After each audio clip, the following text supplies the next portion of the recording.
Three and four. Three, right? Yes.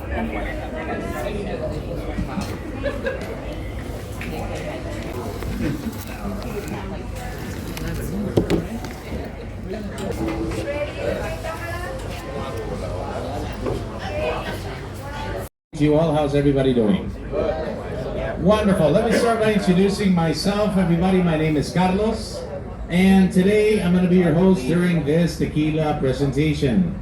Do me a big favor. Right now they're starting to hand out the samples. Don't drink them just yet. All right. We're going to wait for everybody to have it for us to do it together. All right. Now, before we get started with anything, amigos, I always like to ask a couple of simple questions. And the first thing is out of all of you here today, does anybody might have a previous experience with tequila? It's okay, we're not here to judge anybody. We might have all made mistakes when it comes towards tequila, and that is the entire purpose of us being down here today, okay? We're gonna try to change just a little bit about that perception. Now, my second question, is anybody here familiar with that famous tequila with a worm? Wonderful. First of all, not tequila. That right there is known to be as mezcal. A lot of people come down here and ask us, what is the purpose of the worm inside of the bottle? We're going to say just as it is, everyone, none. Okay? Well, pure marketing purposes only. Nowadays you can see worms in the bottle, a piece of scorpion, many things, okay? Will it provide any benefit for what's inside of the bottle? The answer is no. Now, besides that, today we're going to be talking about some of the biggest misunderstandings regarding tequila. And one of the first things I would like to start by telling you is that, amigos, in Cozumel, we are considered to be one of the biggest destinations for cruise ships in the world. At the peak of the high season, we can host an average between 7 to 8 cruise ships every day. All right, we're talking roughly an average between 18 to 25,000 people coming off on the island every day. 80% of this population believes that there's a tequila factory on the island. All right, that we make tequila in Cozumel. Amigos, no. We can't make tequila, we can't produce it, we can't even grow the plants properly, okay? Why am I telling you this? Because unfortunately, we've always had people coming down here telling us, I've just bought some local made tequila back at port. Amigos, I'm sorry to say it as it is, but that right there is a scam. There is no such thing as a local made tequila if you're coming to a place like Cozumel, Cancun, Riviera Maya, Costa Maya, Acapulco, Cabo San Lucas. Everybody, no touristic area in Mexico could make or produce tequila. Why is this? Because, amigos, tequila has something that we know to be as a designation of origin. What does that mean? It needs to be made in a specific area for it to be called tequila. Same thing happens with champagne in France, Kentucky bourbon, Tennessee whiskey. People say tequila, Mexico, all over Mexico. That's not true. All right? For us to have a bit of a better idea, Mexico is divided by 32 states and only 5 of them are allowed to make and produce tequila. Guanajuato, Nayarit, Tamaulipas, Michoacan, and the biggest producer of them all, Jalisco. If it's not made in these 5 states, it cannot be called tequila. All right? That's the first biggest misunderstanding. Second, amigos, people think that there's hundreds of flavors of tequilas out there. Chocolate tequila, vanilla tequila, mango, almond, pistachio, coconut, amigos, Jamaica, horchata. No! In the moment we start to add more and more ingredients in the preparation of making tequila, it loses the name of tequila and becomes a liqueur. Okay? Best example, they provided 2 samples to each and every one of you. Am I correct?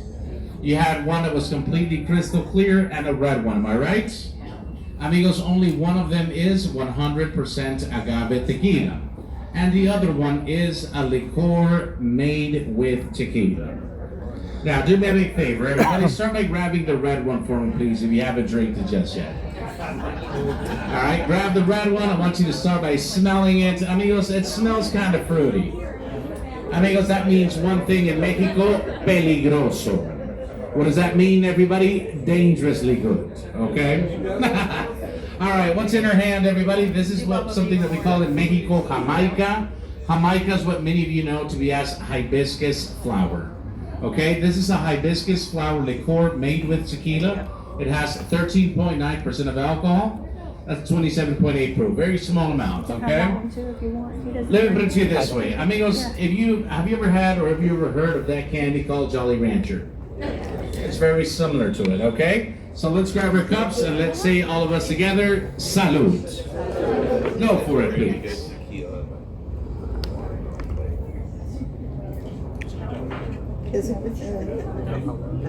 There you go. Sweet and souring. I do see a lot of happy faces. Do me a big favor. Don't lick the cups. All right, we got plenty more. It's totally fine. Now, what's the entire purpose of us providing liqueurs? Not everything that has to do with tequila has to have that sharp sense of alcohol, okay? Now, do me a big favor. Everybody grab the second sample and smell it.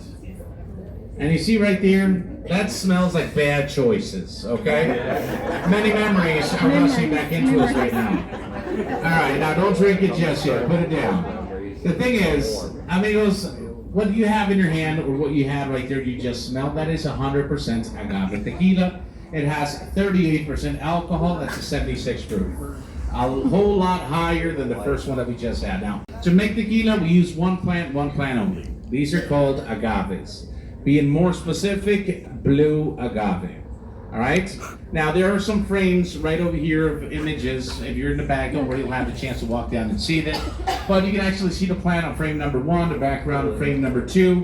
The thing is, for a very, very long time, people thought that we use the leaves to make tequila. That's not true.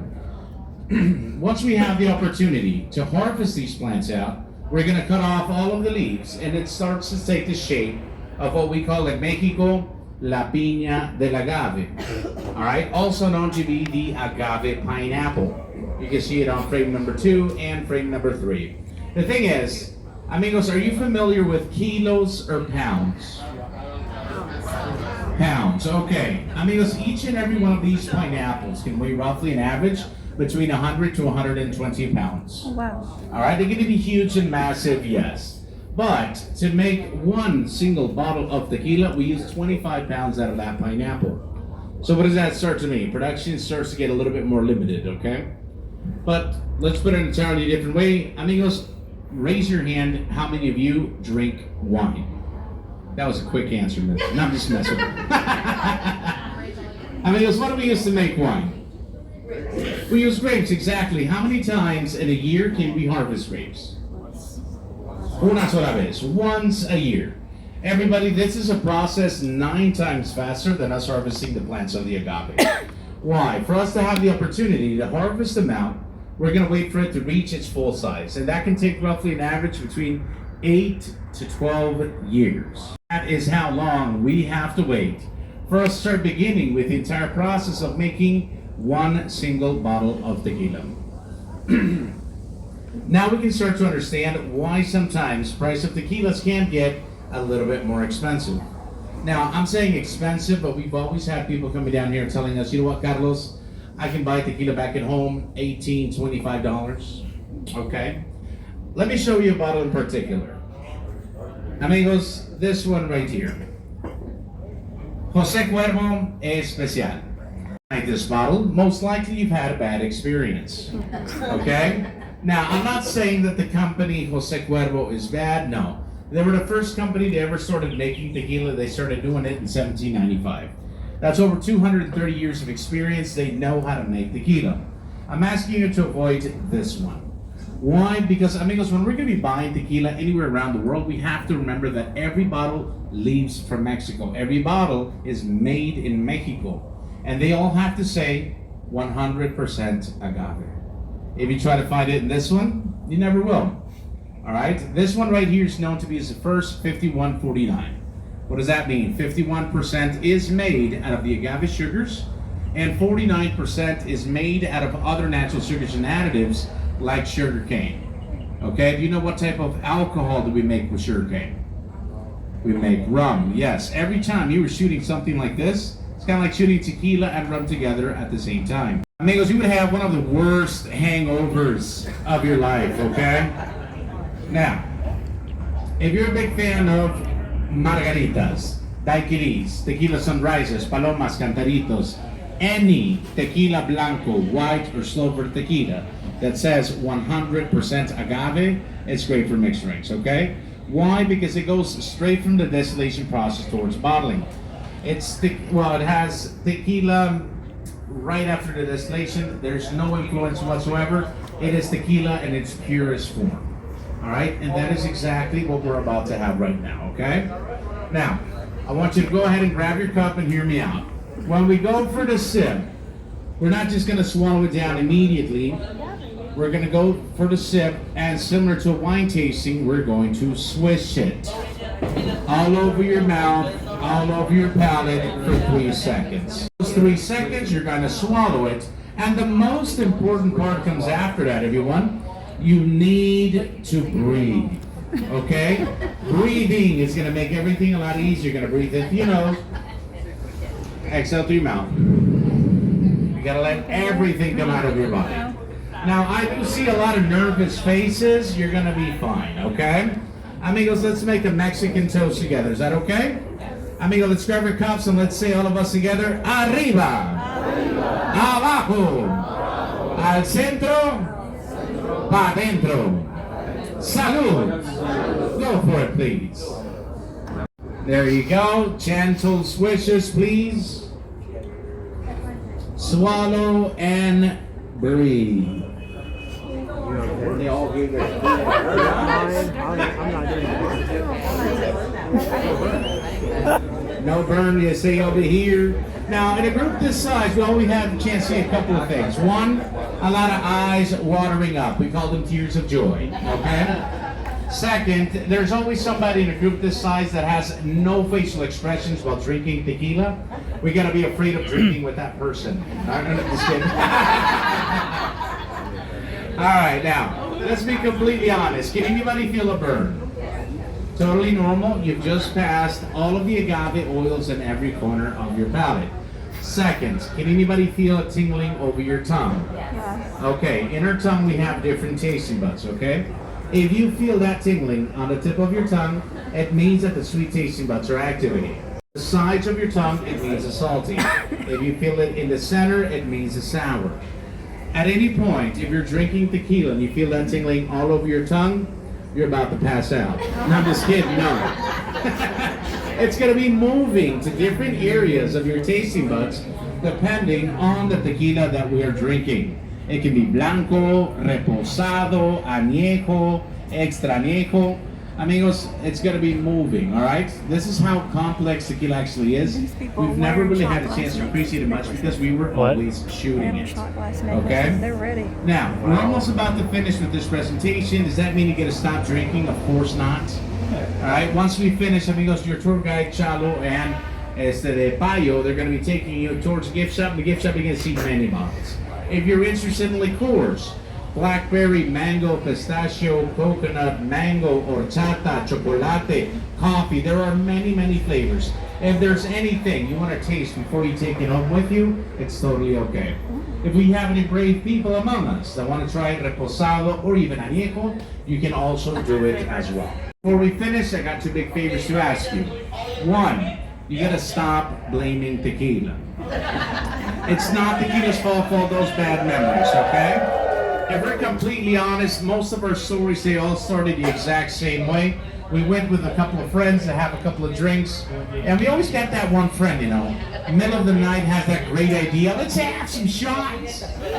Now, I know you're thinking about this person right now, but if you can't find him in your social group, most likely that person was you, okay? You gotta stop it, please.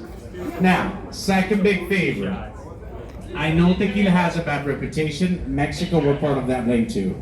The best example that I can give people is people coming down from the cruise ships. One of the first things that they see, Senior Frogs, Carlos and Charlie's, Margaritaville, Fat Tuesday, they're pushing about to do shots. But now that you know the basic information, the proper ways in how to drink tequila, we're only asking is help us share this information, all right? Say muchísimas gracias a todos. Everybody, thank you very much. Big round of applause for yourselves. Everybody's been doing an amazing job for us today. Now, don't worry about the trash. We're going to take care of it, leaving them right there on the tables. And amigos, our last announcement is always going to be completely optional as well. If you have enjoyed our presentation, want to share anything for me or my co-workers that's going to be cleaning up after us as well, you're going to see a little small barrel right here in the back. Remember, in Mexico, it's highly appreciated, but never mandatory, okay? Amigos, muchas gracias a todos. Everybody, thank you very, very much. Keep having a wonderful, wonderful day. And follow us down right over here, please.